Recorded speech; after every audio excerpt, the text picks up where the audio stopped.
Hola a todos, bienvenidos. Estoy con Nathan Lustig. Él es el Managing Partner para Magma Partners. Bienvenido, Nathan. ¿Cómo estás? Bien, muchas gracias por invitarme. No, encantadísimo de tenerte. Como te comenté antes de que comenzáramos a grabar, es tu podcast, Crossing Borders. Es uno de los que tomé como referencia cuando estaba buscando cómo hacer un podcast exitoso, el formato, el tipo de invitados que traes. La verdad que súper bacán y felicitaciones. Ya tienes 181 episodios. O sea que eres un gran referente. No, muchas gracias. Pero bueno, para que las demás personas, si aún no te conocen, te conozcan, me encantaría que puedas contarnos un poco sobre tu trayectoria profesional, cuáles han sido esos pasos que te han llevado a estar actualmente invirtiendo a través de Magma Partners. Hoy día soy Managing Partner en Magma Partners. Somos un fondo de Venture Capital de etapa temprana en todo LATAM. Empezamos en Chile en 2014, pero ya creo que en 2015, 2016 ya estábamos invirtiendo regionalmente en básicamente toda la región. Soy de Estados Unidos originalmente. Empecé como emprendedor, tenía 2 startups que terminé vendiendo. El segundo startup es lo que me llevó a LATAM en 2010. Estuve en la generación pilota de Startup Chile como compañía 5 y dado que estaba en la generación pilota, me invitaron a conocer mucha gente, a muchas charlas y el nivel de contactos que me dieron en esa época era como increíble. Entonces, después de vender mi startup, decidí quedarme en Chile por lo que pensaba que iba a ser como un año para aprender el resto de español y también básicamente ver si podría hacer algo interesante con mi red de contactos. Y de ahí trabajé en un startup chileno un rato. Después me invitaron a crear un curso en una universidad chilena para básicamente forzar a los alumnos a tener una idea y salir a vender, ¿no? Como un mini, como versión muy, muy, muy básica de Y Combinator para LATAM. Y creo que hicimos el primer demo day de LATAM en 2011 en esa clase y de la clase salieron como muchas ideas buenas. Y con esos terminamos como ayudando a ellos a salir a demo days en Estados Unidos, en otros lados. Y después de la clase, los alumnos me decían, como me hiciste hacer un startup, ¿ahora qué hago? Y eso es donde como salió la idea en conjunto con mi experiencia como emprendedor, con mi propio startup en 2010, 2011, de hacer un fondo que tenía o mezclaba lo mejor de Estados Unidos en términos de cultura de startups con el conocimiento y como cosas de operaciones que necesitas para tener éxito en LATAM. Excelente. O sea, claro, cuando uno mira hacia atrás te das cuenta de que cada cosita que fuiste haciendo iba teniendo sentido y te iba preparando para lo que venía a ser tu siguiente etapa. Y definitivamente, en la época en la que estamos hablando, 2011 a 2014, el ecosistema de startups, por lo menos en Perú, era súper incipiente. No sé cómo estaba en Chile. No, lo mismo, muy, muy temprano, probablemente un poco más avanzado que Perú, pero todavía sí, súper temprano. Y era más o menos lo mismo en todo LATAM. Brasil estaba un poco más desarrollado, México quizás un poco más, pero todavía habían muy pocos fondos y con la excepción de un par, la gran mayoría estaban súper enfocado en quizás su propia ciudad y no estaban como haciendo muchas cosas regionalmente. Excelente, ¿no? Bueno, y creo que ha cambiado muchísimo el ecosistema de startups desde aquella época al día de hoy. A veces ni lo reconocemos, ¿no? La cantidad de unicornios que han ido apareciendo. La verdad, excelente. Y ahí, o sea, digamos, el inicio de Magma, ¿sabes? ¿Cuáles fueron esos puntos que fuiste uniendo a esas personas que fuiste jalando? ¿Cómo es que arrancó lo que tenías como idea? ¿Cómo lo ejecutaste? Después de ese curso, ya empecé a tener la idea y empecé a crear como la solución, pero siempre necesitaba que necesitaba siempre sabía que necesitaba un socio local, ¿no? Alguien que podría como ayudarme a entender bien cómo funcionaba todo eso, ¿no? Como toda la cultura local. Entonces, no estaba como activamente buscando a alguien, pero ya tenía como el plan y como lo guardé. Y en 2013, em, Diego Filippi, que estaba en la generación, o en el equipo fundador de Startup Chile, me llamó y me decía como, tienes que conocer a Francisco Sainz, él podría ser tu socio perfecto, ¿no? Y con Diego y Francisco nos juntamos para ver si realmente cómo podría funcionar algo. Y Francisco tiene un family office chileno y estaba interesado en cómo diversificar sus inversiones personales del family office, pero también hacer como un give back o apoyar a la próxima generación de emprendedores de la región. Y con Francisco nos juntamos, creo que en noviembre de 2013, y después de como 3 reuniones, ya estaba como all in y estaba listo de hacer una primera prueba. Y con Francisco hicimos una prueba de 3 años, 3 años y medio, con $2 millones de capital, la mayoría de él y un poco de mí. No pedimos dinero del Estado, no intentamos buscar socios, porque la idea era como empezar lo más rápido posible y aprender lo más rápido posible. Y hicimos la primera inversión en enero de 2014 y hicimos como el lanzamiento en abril de 2014. Entonces era mucho más rápido que la mayoría de fondos que tienen que hacer fundraising, y la idea era, como decía, como aprender lo más rápido posible. Y en 2014 hicimos solo inversiones en Chile, pero dado que Chile es un mercado más pequeño y también teníamos la idea de ser regionales desde día uno, empezamos a ver startups en otros lados. Y también estábamos como empujando a los startups chilenos a expandir, que sea a Colombia, a México, a Estados Unidos. Entonces, yo iba con los startups para ayudarlos a expandir y también para aprender cómo estaban funcionando los mercados eh, fuera de Chile. Y cuando viajas con emprendedores, conoces más emprendedores y de ahí terminamos invirtiendo en otros países. Y fast forward hasta como finales de 2017, habíamos invertido en 30 startups con ese $2 millones, muchas inversiones pequeñas en muchos startups para aprender lo más rápido posible. Y cuando estábamos ahí, como finales de 2017, ya teníamos buen portfolio, ya teníamos startups que estaban funcionando y decidimos que habíamos como probado el modelo, y de ahí lo abrimos a aportantes externos, a inversionistas externos. Y de ahí empezamos con nuestro segundo fondo, pero el primer fondo con capital externo.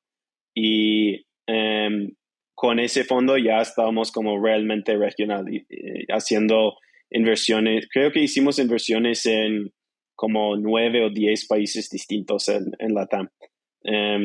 Y fast forward hasta hoy, tenemos 3 fondos completamente invertidos. Hemos invertido $65 millones en toda la región, 120 startups, 2 unicornios y muy buen performance del fondo. Qué increíble. ¿Sabes? No sé si es que cuando arrancaste dijiste, sí, bueno, de acá a menos de 10 años voy a estar haciendo todo esto. Quizás uno se sorprende. No, como en esa época, como 2014, creo que solo había $500 millones invertidos en todo LATAM, incluyendo Brasil, al año. Increíble. Entonces, sabíamos que ¿Y hoy día cómo está el ecosistema? ¿Cuánto está invertido? el año pasado creo que era 20 mil millones. Entonces, como casi 40x, ¿no? Quizás 35x, algo así. Sí. Entonces, nunca pensaba que iba a ser tan grande, pero también sabía que era obvio que el mercado sí iba a crecer.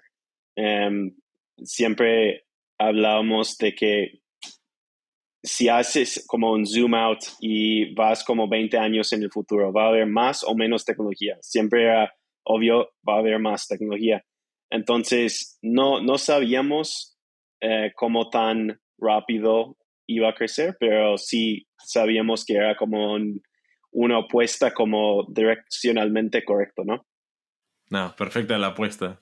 Y mejor entrar temprano. De hecho, me gusta la estrategia que tomaron de usar su propio capital para obtener mayor velocidad, aprender, sacar experience y con eso tener la validación como para que pueda entrar capital externo. Sí, De hecho, creo que ese es uno de los retos que tienen los first time fund managers, ¿no? sí. Sí, y también creo que vas a hacer muchos errores al principio. Nosotros en los primeros 30 probablemente 7 8 eran como no solo startups que no funcionaban, pero startups que eh, aprendiendo todo lo que hemos aprendido, cero posibilidad que hubiéramos invertido, ¿no? Y tienes que equivocarte al principio. Creo que todos los fondos van a tener algo similar. Y hicimos, sí, los errores con nuestro propio capital y rápido, ¿no? Y creo que eso nos ayudó mucho. Pero a pesar de eso, igual si es que hubieran inversionistas que están armando su primer fondo, sí, igual sí apostarías por buenos inversionistas. Sí, como que teníamos mucha suerte de que Francisco quería hacer esto. Entonces, sin Francisco, Magma no existe. Hubiera sido imposible invertir, no sé, 200,000, 300,000, no como 2 millones, ¿no? Entonces, Claro. pero sí creo que la estrategia de como first time fund manager, creo que si puedes algo pequeño para probar que em, estás haciéndolo bien, que sea con aportantes terceros, ayuda mucho, ¿no? Y creo que los aportantes, los LPs, creo que normalmente van a querer algo con algo de track record que sea muy, muy poco, porque saben por lo menos qué tipo de startups estás viendo, si tienes acceso, qué tipo de errores ya has cometido, ¿no? Sí, no, totalmente.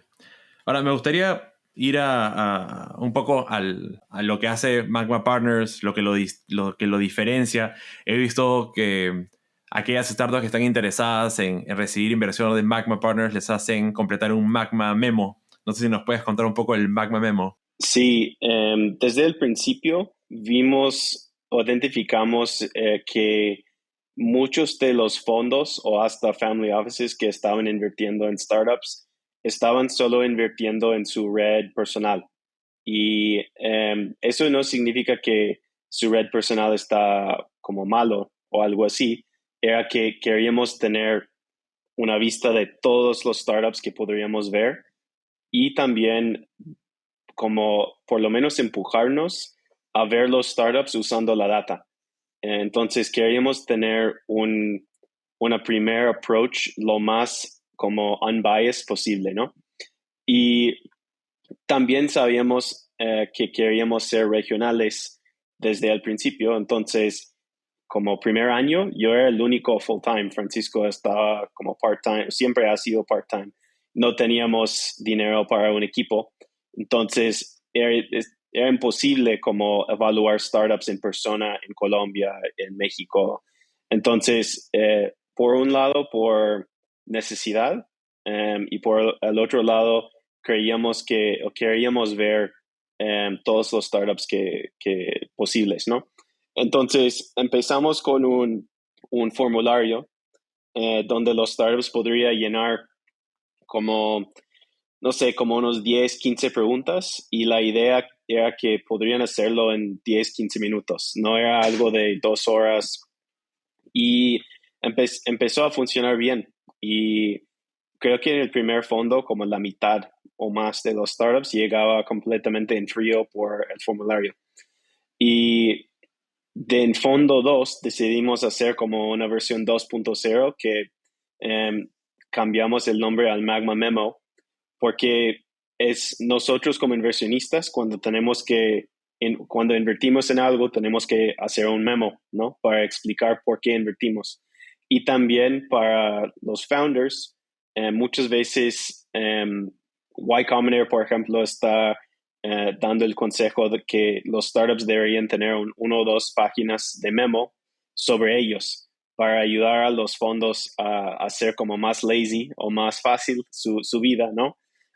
Y que eso podría ser aún mejor o en conjunto con un deck.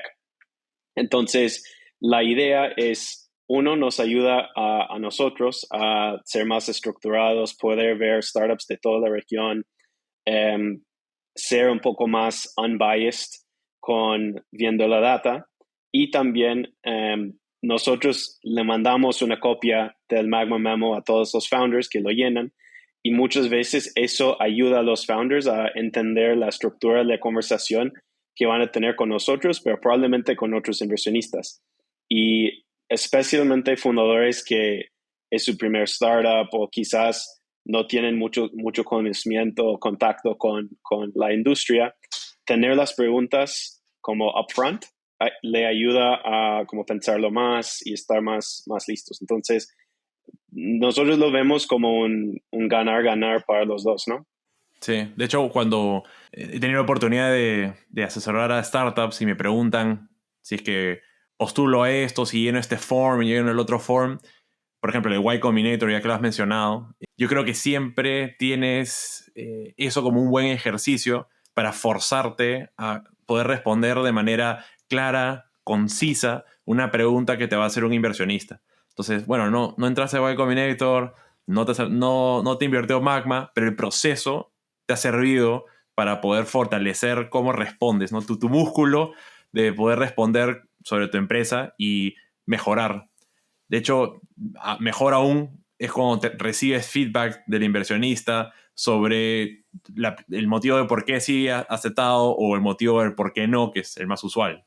Y sí, parte de como del deber o del compromiso de Magma es 100% de las personas que crean un Magma Memo van a recibir feedback personalizado por alguien de nuestro equipo.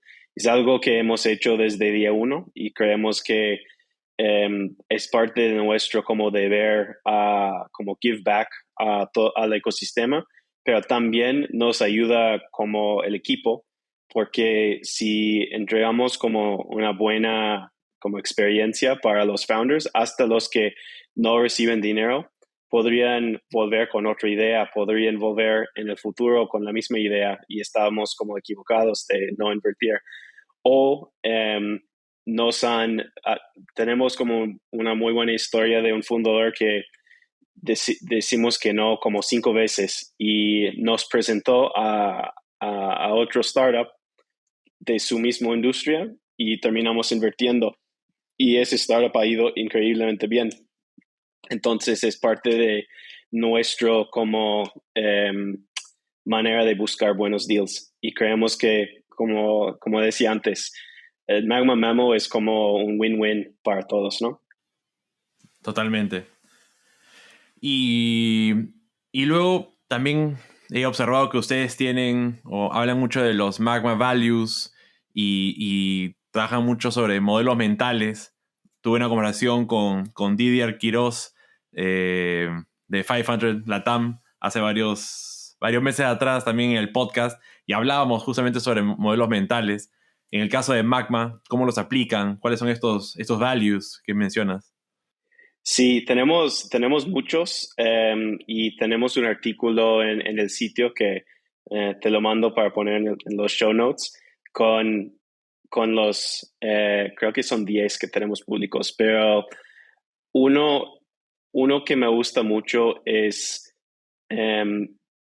no solo es tu trabajo como ver como cuál es el problema, siempre tienes que volver con una solución, que sea la solución equivocada, pero solo identificar el problema no es suficiente. Y eso es uno de nuestros como core values para el equipo, pero también para los founders. Creemos que el hecho de identificar y por lo menos pensar un poco en qué podría ser la solución ayuda mucho. Y me gusta mucho eso en términos de nuestro equipo, porque creo que como 80% de las veces la persona que identificó el problema tiene la solución real y no tiene que como pasarlo a alguien más en el equipo, porque ellos sí tienen. Y ese ejercicio creo que es muy útil para el crecimiento de la persona. También es algo súper importante para los founders, ¿no? Otro que no sé si está en el artículo, pero es algo que hablamos mucho dentro del equipo, es las personas, ¿no? Venture Capital es un negocio de servicio, ¿no? Nosotros estamos, como entre comillas, vendiendo dinero a los founders a cambio de acciones en su startup. Y hoy en día en LATAM, no sé, un tercio de los startups, esos deals están súper peleados y el resto no tanto, ¿no? Y si queremos ganar cuando es un deal muy peleado, tenemos que entregar muy buen servicio. Y en eso creo que personas es como un valor súper importante. Otro que hablamos mucho es que como construyes tu reputación toda la vida, pero puedes como romperlo o matarlo en 2 minutos o 1 minuto, ¿no? Entonces, intentamos con todo el equipo, todos los founders, de como ser como líder, por ejemplo, como leading by example, ¿no? Que ayuda a... Creo mucho que las acciones hablan mucho más fuerte que las palabras y eso es algo que intentamos transmitir a no solo a nuestro equipo, pero también a los fundadores. Sí, o sea, son varios y de todas maneras los voy a enlazar el artículo que nos vas a compartir donde están todos. Creo que sí es súper interesante ver cuál es la posición o la postura que tienen ciertos inversionistas a esos diferentes temas. Creo que les da a ustedes una personalidad, ¿no? O los ayuda a distinguirse dentro del ecosistema. Y también creo que ponerlos públicos así nos ayuda a que los que crean igual o están buscando a alguien igual están más hay una probabilidad más alta que postulen a Magma o que nos contacten, ¿no? Entonces, creo que no solo nosotros, pero los fondos y también los emprendedores exitosos tenemos como un deber de ayudar a los que vienen, ¿no? Como de no como sacar la escalera cuando ya hay como empresas exitosas, es como crear aún más. Y por eso tenemos los valores, por eso tenemos el contenido, por eso intentamos tener un equipo como en casi todos los países de la región,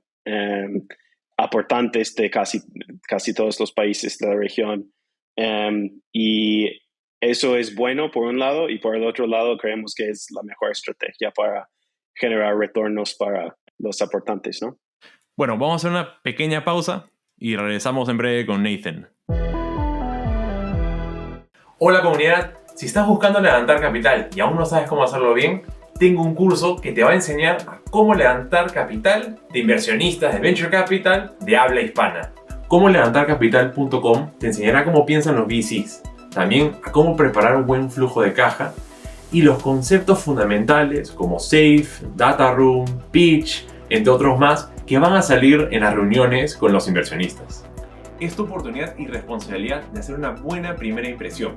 Por eso, utiliza el código Jaime en comolevantarcapital.com y obtendrás 20% de descuento para aprender todo lo que necesitas para que tu próxima reunión con un inversionista sea exitosa.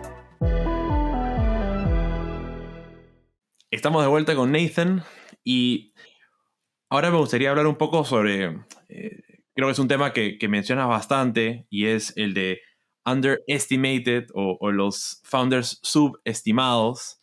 Eh, Ahí no sé si puedes contarme primero cómo lo defines, cómo esto se diferencia de un underrepresented o no representado founder, porque se escucha mucho esos temas, pero quizás pongamos las bases, sentar las bases para entender la diferencia entre estos términos.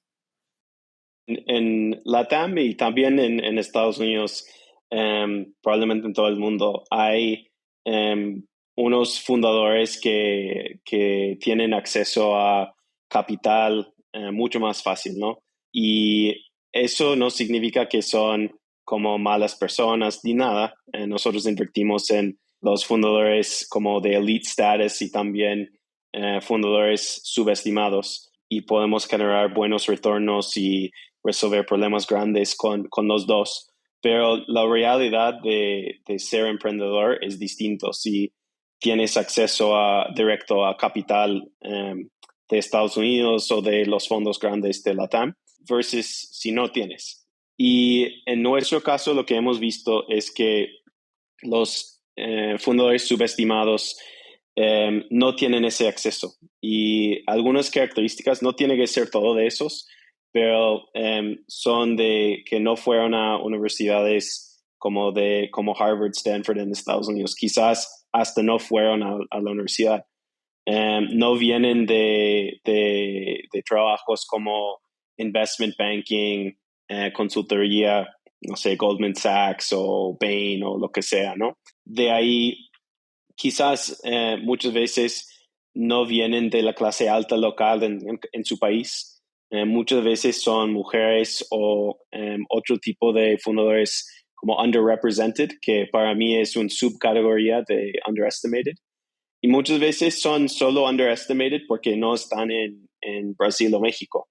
En nuestro caso, como ya ha cambiado un poco, pero nuestra mejor inversión era en Kushki, que tienen 4 fundadores que si estuvieran en México o Brasil, hubieran levantado como así, ¿no?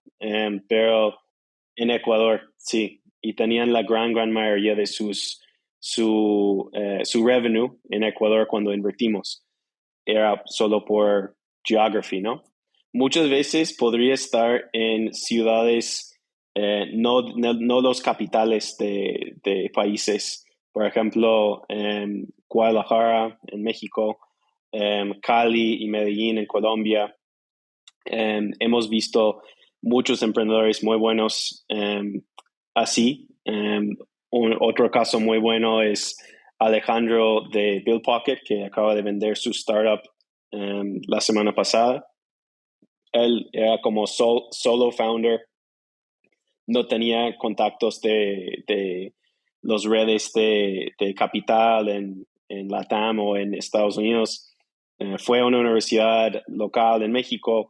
Tenía mucha tracción, pero era muy difícil para levantar capital. Y ahora tiene uno de los exits más grandes de startups en México, ¿no? Nosotros hemos visto que muchas veces están resolviendo problemas como de su ciudad o de que ellos viven en su día a día.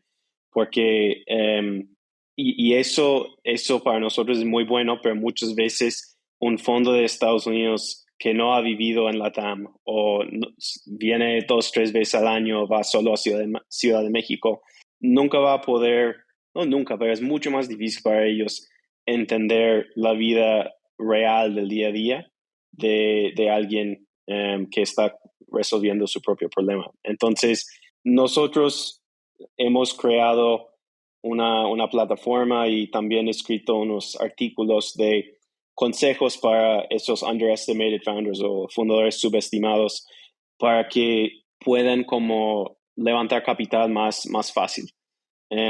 Y como decía antes, Si puedes, compártenos unos consejos. sí, y como solo para decirlo de nuevo, como nosotros invertimos en los dos y no es mejor o peor ser elite founder o underestimated founder.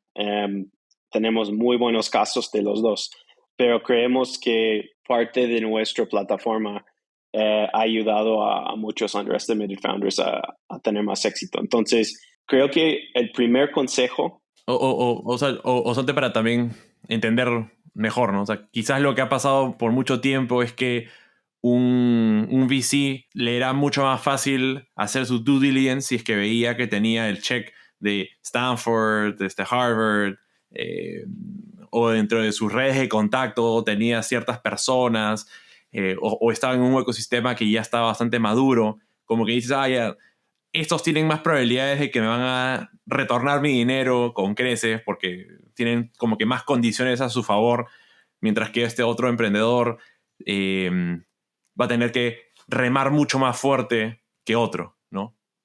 Yo creo que si viene algo de ahí y algo también, y estoy seguro que la gran mayoría de inversionistas que no invierten mucho en fundadores subestimados no son malos, no están haciendo algo como racista, clasista, aunque sí hay algo de eso en el ecosistema, la gran mayoría no es así, es por cosas como dijiste, o también hay un dicho como que nunca han despedido a nadie por comprar IBM, ¿no? No, they've never fired anyone for buying IBM.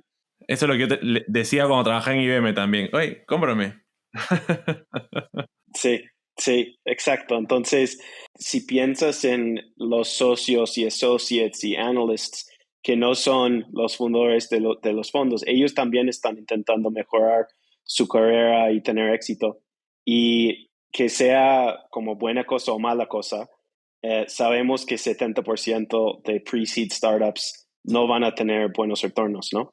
Entonces, creo que es difícil si eres como un junior VC en LATAM o en Estados Unidos, invertir en LATAM en punto, ¿no? Y de ahí creo que el temor de muchos es que me van a despedir si algo va mal en mi inversión, pero nadie te va a despedir si invertiste en un ex Stanford o Goldman Sachs que va mal, ¿no? O alguien que salió de Rappi o de Mercado Libre. Sí, exacto, exacto. Entonces, creo que hay mucho de como lógica y no es que nadie está haciendo mal o algo así. Y creo que eso es uno de los puntos más importantes para los underestimated founders a entender, que aunque no se siente bien, probablemente no es justo, tienes que entender las reglas del juego, ¿no? Y siempre decimos a los founders que se enojan, que, no sé, el típico es, tengo mejores números, tengo mejor experiencia que otro startup y yo no puedo levantar y ellos han levantado $5 millones con un PowerPoint, ¿no? De hecho, eso me hace acordar ahorita cómo Twitter está incendiado porque Adam Newman ha levantado 350 millones de Andreessen Horowitz después de haber hecho perder billones a sus inversionistas pasados y tener unas peores condiciones laborales en su organización. Y es el monto más grande que ha levantado un founder de Andreessen Horowitz. No sé si es que, ¿cuál es tu take al respecto? ¿Calza bajo eso que acabamos de hablar? Sí, sí, y viene muy de la mano con el consejo, es que los founders tienen que entender bien el modelo de negocios de los VCs y también entender bien las reglas del juego. Y vuelvo a Adam Newman después, pero creo que como siempre hablamos de que si nunca habías visto un partido de fútbol en tu vida, ni en la televisión, ni en la calle, nunca has visto nada, y te pongan en la cancha con Messi, vas a ir mal, ¿no? Probablemente vas a usar las manos, no vas a saber hacer nada. Y es lo mismo con Venture Capital, ¿no? Que estás compitiendo con los mejores como fundadores en términos de levantamiento de capital, y de ahí entra Adam Newman, probablemente es el mejor de fundraising en la historia de startups. Y estás compitiendo contra ellos. Entonces, la única cosa que dice, si alguien más está levantando dinero y tú no, si tienes buenos números, es que ellos son mejores en levantar capital. no significa que son mejores personas, que tienen mejor startup. Y si lo tomas así y dices, yo sí puedo mejorar mi skill set o mis herramientas de levantar capital, eso es la manera más sano de poder superarlo y terminar con una inversión en el futuro. Claro. Ahí el dicho, don't hate the player, hate the game, acá sería un poco como que don't hate the player y learn the game, una cosa por el estilo. Sí, tienes que aprender las reglas del juego y hemos visto fundadores muy, muy, muy buenos, con muy buena atracción, todo súper bien, pero que no han aprendido las reglas del juego y son como ese jugador que lo pongan en la cancha que nunca ha visto un partido de fútbol, ¿no? Y tienen que estudiar, tienen que aprender, tienen que... y puede ser cosas muy simples. Por ejemplo, teníamos un startup que nos decía que eran un e-commerce. Y e-commerce en LATAM no ha sido tan buen negocio para VC. Pero en realidad lo que tenían era un vertical marketplace, que sí tenía una parte de e-commerce, pero también tenía una parte de fintech, tenía una parte de seguros, tenía una parte de logística y vertical marketplaces son algunos de los startups que más han levantado capital en LATAM después de fintech. Entonces es algo que un fundador no tiene por qué saber, pero un VC sí sabe, ¿no? Entonces, parte de nuestra guía para fundadores subestimados son muchas de esas reglas y cosas que deberías poder hacer y no deberías hacer, ¿no? Excelente. ¿Qué otros 2 tips nos puedes compartir que un fundador subestimado que quizás no vive en los hubs donde ahorita se está moviendo mucho el venture capital, donde tienes acceso a este ecosistema vibrante de emprendimiento? ¿Qué les podrías decir? El primero era como aprender las reglas del juego, ¿no? Número 2 es, creo que lo más importante es poder contar una historia muy directa. Y con Daniel Bilbao de Truora siempre hablamos de que español es mucho más como descriptivo que inglés, ¿no? Puedes decir como fui a la tienda en inglés, en las mismas palabras, pero podrías también decirlo en 15 palabras más, ¿no? Claro. Y cuando hablas con un inversionista, tienes 15, 20, 30 minutos de, como decía otro founder del portfolio, tu trabajo es hacer que no puedo dormir porque, porque quiero invertir en tu startup. Y muchos founders no entienden eso, ¿no? No responden directo. Esa generación de, o sea, hacerte que tengas FOMO, Sí, de que tengas miedo, de que te quedes sin invertir en esa ronda. es algo de FOMO, pero también es para poder entender bien lo que hacen. Si yo pregunto, ¿cuál es tu revenue? La respuesta es un número, ¿no? No es una historia de 5 minutos. Y de poder comunicar muy directo es súper importante. Y el tercero, creo que probablemente lo más importante es muchos de los fundadores subestimados tienen historias increíbles de como barreras que han superado, por qué son la mejor persona en su país o en LATAM para resolver el problema que están intentando hacer. Y muchas veces lo esconden. Y muchas veces lo esconden porque tienen miedo de contarlo, quizás tienen algo de vergüenza de contarlo. Pero esas historias son las cosas que como se queda en la mente de un startup, de un founder o de un VC, ¿no? Entonces, no deberías tener miedo de contar un poco de tu background. De hecho, esa pregunta, por ejemplo, creo que le he escuchado algo parecido en las entrevistas de Y Combinator, ¿no? Que te piden que cuentes algo extraordinario o algo que has hecho para superar. Y creo que eso habla mucho de tu personalidad. Sí, nosotros no intentamos verlo no en el contexto del startup como YC, pero por ejemplo, no sé, tenemos un startup en el portfolio Yana, que es la app de salud mental más grande de la TAM. Y Andrea tenía que aprender a codear porque no tenía dinero y también su primer como consultor como no terminó el trabajo y no entregó el código. Entonces era como fracasar o aprender a hacer código. Entonces lo hizo. Entonces eso es como, ok, si puede hacer eso, probablemente va a poder superar otras cosas en el futuro. Exacto. Y hay un montón de historias así detrás de la mayoría de founders, pero hasta como especialmente los fundadores como subestimados, ¿no? No, excelente. O sea, creo que a veces si nos quedamos solamente en esos números que nos presentan de la empresa o la idea o el mercado, solo nos dice un pedazo de lo que necesitamos saber. Y especialmente ustedes que invierten en etapas bien tempranas, lo que quieres es también conocer mucho más a profundidad sobre el founder y tener alguna sensación de cómo, en base a su comportamiento histórico, cómo se va a comportar hacia futuro cuando los retos van a ser cada vez más y más fuertes que los del pasado. Sí, exacto, exacto.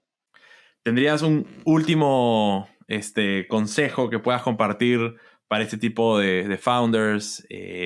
Por ejemplo, aquellos que no tienen una red de contactos muy, muy sólida en el mundo de venture capital, ¿no? Quizás han trabajado mucho tiempo en una industria y ahora quieren ser founders, pero no conocen absolutamente a nadie más que la gente de su organización. Sí, hay dos más. Uno es, obviamente deberían crear un Magma Memo y feliz de dar feedback. Y también muchas veces nuestro feedback, si es tan súper temprano, es cosas como Startup Chile, Startup School de YC, un montón de recursos, cosas de Platzi, que ayuda a alguien con cero contactos. El segundo consejo es la mejor intro que puedes tener a un fondo de venture capital es alguien de un fundador de su portfolio. Entonces, y no es tan difícil buscar un contacto con alguien que ya ha tenido un funding. Probablemente no deberías buscar, por ejemplo, en Magma, dos de los más exitosos del portfolio son Kushki y Nuevo Cargo. Probablemente no deberías buscar a ellos porque están en mil cosas en su día a día. Quizás vas a tener éxito y uno de ellos va a responder, pero tenemos ciento algo más y hasta los que no han tenido éxito, es alguien que nosotros pusimos nuestra confianza y intentamos trabajar con ellos y alguien en que hemos invertido es mejor referencia posible. De ahí es otro fondo, ¿no? Si buscas otro fondo y intentas contactar, siempre puedes pedir, si no es un fit para mí, quizás hay otros fondos o ángeles que podría funcionar. Y creo que buscando contactos así podría ayudar. Y el último es que el diseño realmente sí importa, aunque probablemente no debería, sí importa, ¿no? Y algo que siempre decimos a especialmente fundadores subestimados es que probablemente tienen como un Ferrari dentro de su startup, pero están mostrando al mundo como un Toyota Prius, ¿no? Claro. Entonces, es la cosa como más fácil que podrías hacer es invertir un poco de dinero en el diseño y el storytelling y no tener como miedo de mostrar que tienen algo bueno. Claro, o sea, en pocas palabras, si ya tienes un poquito más de dificultad, ¿no? Con respecto a otros, tienes que dar ese extra paso para realmente sobresalir, diferenciarse uno con lo que ya tienes, ¿no? No hace sentido ocultar algo tan bueno como el ejemplo que has dado. Nathan, está súper, súper bueno todo lo que hemos venido conversando. La verdad es que creo que este tipo de consejos son sumamente útiles porque hay muchos de los que están escuchando justamente se preguntaban, o sea, ¿cómo puedo tener mayor acceso? ¿Cómo puedo tener más oportunidades para levantar capital? Y antes de partir, te quiero hacer una última pregunta. Esto se lo hago a todos los que pasan por el programa. Y es, si tuvieras una máquina del tiempo que le pueda enviar un mensaje a tu versión de hace 10 años, ¿qué le dirías? Creo que lo más importante es que lo más importante en la vida son las personas, ¿no? No vale la pena como chase deals con personas que no quieren trabajar contigo o que no tienen tus valores. No vale la pena y aunque podría generar buenos retornos, no, genera como tanto como malestar y estrés y todo eso que no vale la pena. Entonces, intentaría como enfocarme mucho más en trabajar con personas que sí quieren trabajar con nosotros y también que tienen como los mismos valores que nosotros, ¿no? Totalmente. Y creo que eso aplica bastante cuando están justamente las startups en proceso de levantamiento de capital, que van a recibir muchos nos y eso lo van a tomar casi a personal, como que qué les pasa, cómo no quieren, pero es parte del juego, nuevamente, ¿no? Conocerlo bien y no tomarlo tan personal. Sí, y nosotros hemos invertido en muchos startups después de haber dicho que no, hasta un par de veces. Entonces, no tiene sentido em, como cerrar una puerta si, si es solo por un no, ¿no? Creo que es una de las cosas que más hacen los buenos founders, es siguen haciendo follow-up hasta que alguien dice, como deja de mandarme mails. Y ahí ya sabes. Sí. Bueno, Nathan, muchas gracias y quiero aprovechar a todos los que nos están escuchando que busquen, si aún no han buscado, el podcast de Nathan, se llaman Crossing Borders, y donde entrevistas a varios founders en inglés, creo que haces todo en inglés. Poco también creo que el objetivo es que las personas de Estados Unidos principalmente se enteren del ecosistema de Latinoamérica. Entonces, los invito a escuchar el podcast de Nathan. No sé si tienes algún anuncio o algo que quieras compartir a la comunidad, quizás de Magma o del podcast. Estamos justo ahora levantando capital para el cuarto fondo, entonces deberíamos tenerlo listo en un rato más y el plan es seguir invirtiendo probablemente en 50, 60 startups de aquí a 2 años. Entonces, sí, si tienes un startup y quieres feedback o quieres inversión, como Magma Memo es la mejor manera de hacerlo. Excelente, buenísimo. Muchas gracias, Nathan. Ya saben, ahí pueden apoyarse en Magma. Bueno, Muchas gracias. a ti, Nathan. Ya nos vemos pronto. Gracias.